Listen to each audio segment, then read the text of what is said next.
This is the termite stoplight device, meant for bait stations, but can be used in any situation where you suspect there's termites. It can be a wall, floor, ceiling. You just drill 13/16 hole, put the device in, click it in, and you can just put that either straight into the ground like that. But it's better if you've got professional bait stations. And you open up the little tentacles, put it around your bait wood in the bait station or in the ground. The termites come up to eat the timber. That's Tasmanian oak, which they love, and they eat the timber. Once they get to the timber, they will prefer this because this is pure cellulose, and that's their food. They go up through into the device, and when the termites start eating and go up into the little device, green light comes on, tells you the termites are just starting. When the amber light comes on, there's quite a lot of termites in the bait station or in the hole. When it goes red, it means the termites are really full inside the hole or the bait station. The red light comes on, and that's the only time you inspect and put the bait in that the termites will take to the nest to kill the queen. All right, could I ask you the benefit of time saving to inspect lots of termite baits? Well, it's a bugger of a job to undo all the caps on bait stations because the average house... Is this a cap over here? Is this a standard cap? No, it is a cap, but it's a different type. Right. I didn't bring a cap, but that's, you can put it into anything. But to get into the bait stations, you might have 20 around a home, and it might take you an hour and a half to undo all the caps, inspect the stations. And you don't have to undo the caps, you just look for the red lights. If there's 20 bait stations around a building and red lights on, you only undo the cap on one station and then leave the others alone. If the green lights or the amber lights on, you make a notation to come back and check the other bait stations in a few weeks to see if the red light's on. When the red light's on, you've got lots of termites.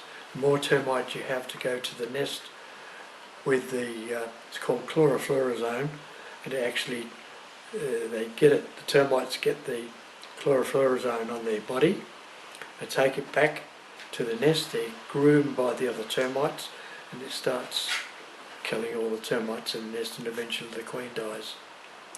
Thank you very much for that explanation. That's great technology from America, I believe. Yes, yes. Cool. Bait stations have been around for about 20 years. It was very slow to take off because all the pest control guys were spraying chemicals in the soil, into wall cavities in homes, and slowly the bait stations are catching on. The costs originally for bait stations were $3,000 to $5,000 to treat a home, whereas you could do a drill and inject of chemicals around a home for less than $1,000. So it was very slow to take off. Now mum and dads don't want spraying around their homes now, but they still have to control the termites. So you put bait stations around, and when the bait stations are within, the termites are within about a metre of the bait station, they pick up the scent of the cellulose, which is in the timber, and then come into the bait stations, go up into our device, and then the light comes on to tell you that the termites are there. Good example of time saving for pest control companies or DIY clients is Royal Perth Hospital has hundreds of bait stations around their buildings.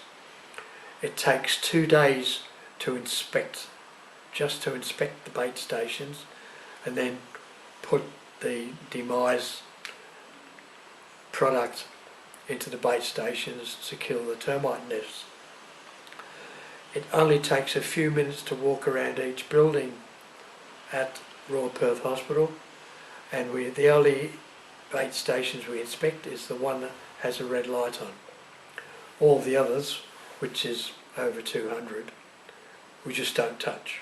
If there's 3 bait stations with a red light on, then we open that bait station and treat the termites in that bait station and leave all the others alone.